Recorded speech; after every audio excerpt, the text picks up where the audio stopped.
আপনারা দেখেছেন এই আওয়ামী লীগ এখনো পর্যন্ত একটু অনুতপ্ত হয় নাই যে কালনাগিনীর যেই জেনেটিক ইনফরমেশন রয়েছে।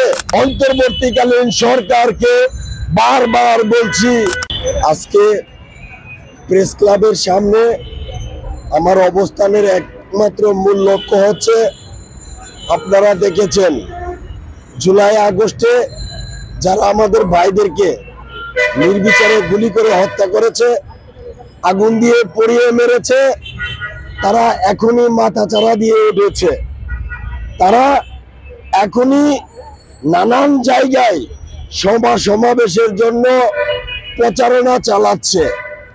আমি আমাদের ভাইদের জীবনের বিনিময়ে গঠিত হওয়া, আমাদের আত্মত্যাগের বিনিময়ে গঠিত হওয়া অন্তর্বর্তীকালীন সরকারকে বলতে চাই, আপনারা উচ্চ পদস্থ শিক্ষিত লোক, আপনারা জানেন আপনাদের মাধ্যমে বিভিন্ন জায়গায় সংবাদ সম্মেলন করে, অবস্থান কর্মসূচি পালন করে, অবরোধ কর্মসূচি পালন করে অন্তর্বর্তীকালীন সরকারকে বারবার বলছি, আমরা যদি রাষ্ট্রের পক্ষে আন্দোলন করে থাকি তাহলে আমাদেরকে রাষ্ট্রীয় স্বীকৃতি দেন, আর আমরা যদি রাষ্ট্রবিরোধী কাজ করে থাকি জুলাই আগস্টে তাহলে আমাদেরকে গ্রেফতার করবেন, আমরা সেটা মেনে নেব।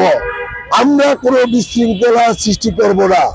আপনারা আমাদের সরকার, আপনাদের কি এমন সীমাবদ্ধতা রয়েছে? আপনারা এখনো পর্যন্ত আমাদের ভাইদের হত্যাকারীদের গ্রেফতার করতে পারেন নাই? আপনাদের কি এমন সীমাবদ্ধতা রয়েছে? আপনারা এখনো পর্যন্ত আওয়ামী লীগকে নিষিদ্ধ করতে পারেন নাই?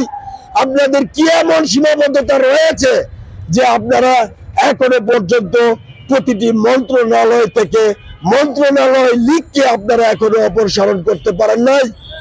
আমরা দেখেছি যে police League, DB League, RAB League, BDR League আমাদের ভাইদেরকে প্রকাশ্যে গুলি করেছে, তারা এখনো বহাল রয়েছে।